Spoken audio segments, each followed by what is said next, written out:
हमारा बिल्कुल तैयार है। ठीक है, तो उनका कहना ये था कि मतलब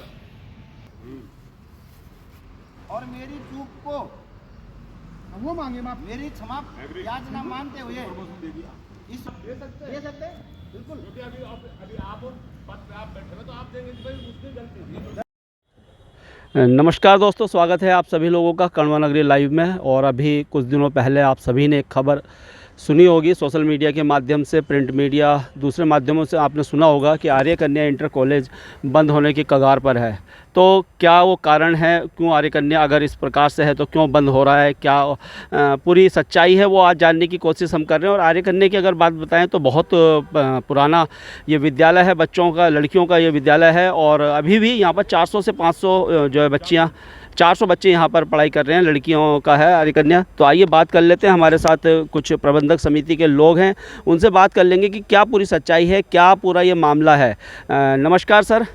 नमस्कार सर, मैं सबसे पहले तो आपका धन्यवाद करता हूँ। आप हम जैसे सरकार के सताए हुए लोगों की सुध लेने पहुँचे। आज स्थिति ऐसी है कि बहुत पीड़ित हृदय से बोल रहा हूँ कि जो आर्य कन्या की स्थिति है बंद होने की कगार पे, और कारण सिर्फ और ये है कि हमें विभागीय सक्षम अधिकारियों द्वारा गुमराह किया गया।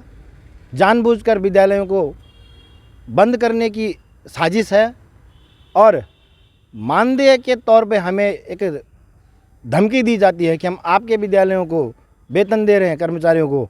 तो जिस प्रकार आज आर्य कन्या विद्यालय की स्थिति हो चुकी है कि सक्षम अधिकारी के द्वारा चुनाव प्रक्रिया संपन्न कराए जाने के पश्चात और जानबूझकर उस पर एक अनावश्यक प्रश्न चिन्ह अंकित करके और नवीन कार्यकारिणी के गठन को रोका गया, इसका हम घोर विरोध करते हैं। और इसके लिए हम शासन, प्रशासन और आला अधिकारियों से ये मांग करते हैं कि वह उस अधिकारी से उस चीज़ का स्पष्टीकरण मांगे कि उन्होंने जो प्रश्न चिन्ह अंकित किया है क्या वह प्रश्न चिन्ह उचित है या किस प्रकार उसको उचित ठहराया गया है।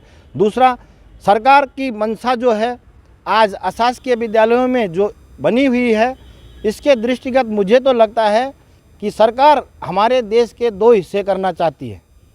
शासन प्रशासन चाहता है कि इस देश में भविष्य में दो भाग हो जाएं, क्योंकि अशासकीय विद्यालयों के लिए किसी प्रकार की भी सुविधा सरकार ने देने से मना कर दिया है साफ। और राजकीय विद्यालयों की सुविधाएं आप देख सकते हैं कि निरंतर बढ़ती जा रही है, अशासकीय विद्यालयों की सुविधाएं घटती जा रही हैं। क्या अशासकीय विद्यालय में अध्ययनरत छात्र छात्रा इस देश का भविष्य नहीं होगा? इस चीज़ का मैं सरकार से जवाब मांगना चाहूँगा। और जिस राजकीय विद्यालय में मात्र 30, 20, 5, 10 बच्चे हैं, वहाँ बच्चों की संख्या से भी अधिक शिक्षक और शिक्षणेतर कर्मचारी नियुक्त किए गए हैं। और अशासकीय विद्यालयों में कई जगह, मेरे पास 4 विद्यालय ऐसे जनपद पौड़ी में हैं कि जहां 6वीं से लेकर 12वीं तक 7 कक्षाएं होती हैं, परंतु इस सरकार के पास ऐसा कौन सा उपकरण है कि जो 3 शिक्षक 7 कक्षाओं को एक साथ पढ़ा रहे हैं। ये बड़ा दुर्भाग्य है इस प्रदेश का। और माननीय शिक्षा मंत्री जी से भी मैं इस बारे में बात कर चुका हूँ, परंतु सरकार किसी प्रकार की भी बात प्रबंध संगठन की या प्रबंधकों की सुनने को तैयार नहीं है। एक प्रश्न चिन्ह अंकित करती है कि प्रबंधक नियुक्तियों में धांधली करते हैं। मैं सरकार से इस चीज़ का एक साक्ष्य मांगना चाहता हूं कि यदि प्रबंधक नियुक्ति में धांधली करते हैं तो उसमें एक्सपर्ट, मुख्य शिक्षा अधिकारी एवं प्रधानाचार्य तो आपके अधीनस्थ हैं, आपके कर्मचारी हैं। 5 आदमियों का जो अंक प्रमाण है वह अधिक महत्व रखेगा कि एक व्यक्तिगत प्रबंधक का अधिक महत्व रखेगा। ये सब प्रबंधकों को गुमराह करके और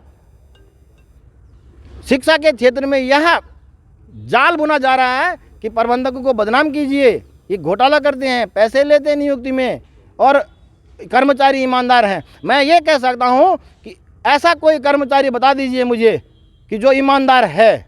अगर वह ईमानदार है तो मेरे 66 विद्यालयों में से 29 विद्यालयों में प्रबंध संचालक लगाने का मुझे कारण बताए। वो 17 वर्ष से एक विद्यालय मोटा ठाकुरदार में है, वहाँ पे प्रबंध संचालक है, किस कारण से है?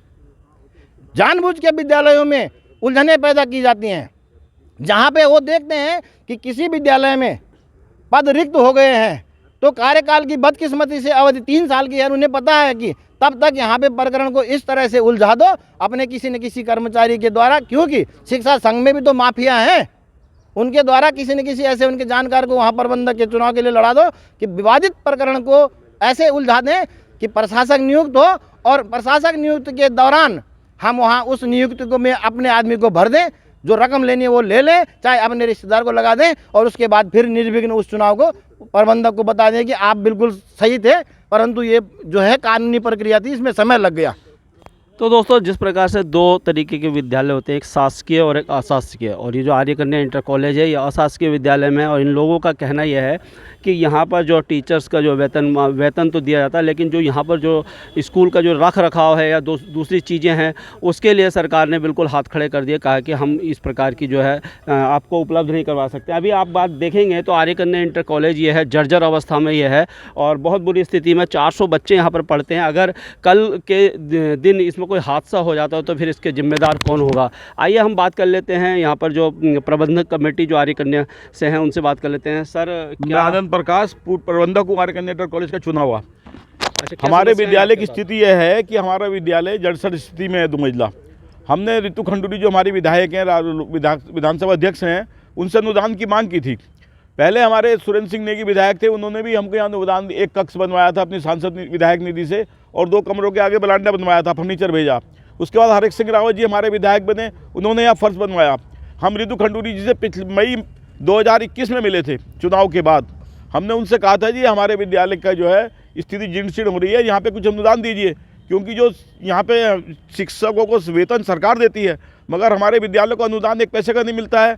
हम गरीब बच्चे पढ़ते हैं, उनसे कोई बिल्डिंग फंड भी नहीं ले सकते हैं।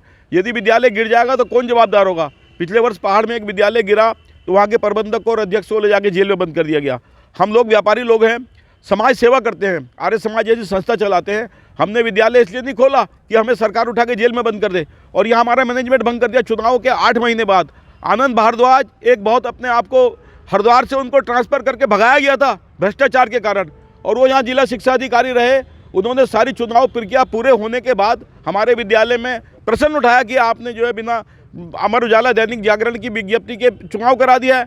अरे भाई, मैंने जब आपको पहले से फ़ोन पे बात की थी, आपने स्वीकृति दी और उसको आपको मेंबर बनाने के बाद आपको सूची भेजी गई, तो आपको उसी समय आपत्ति करनी चाहिए थी।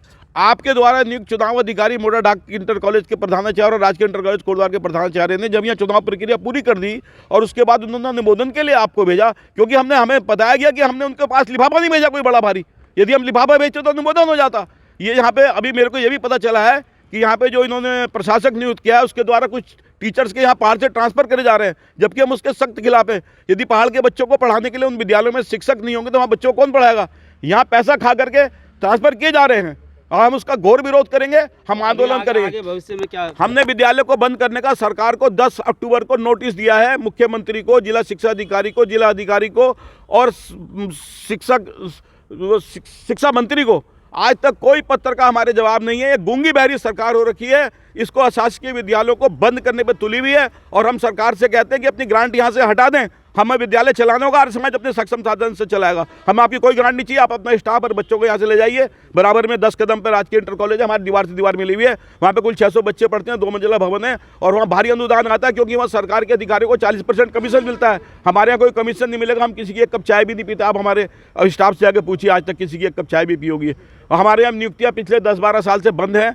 सब टीचर रिटायर हो गए, 8-10 टीचर रह गए और 5 शिक्षणोत्तर कर्मचारी हैं, कुल 15 लोग हैं। सरकार उनको, क्योंकि वेतन अब सरकार के अधिकारी के हस्ताक्षर से मिल रहा है, उनको यहाँ से ले जाएं और बच्चों को ट्रांसफ़र कर दें। हम किसी के जान माल का खतरा मोल नहीं ले सकते, आर्य समाज पे को खतरा लेने को तैयार नहीं है। मोल भवन गिर गया तो सरकार की और प्रशासन की जवाबदारी होगी।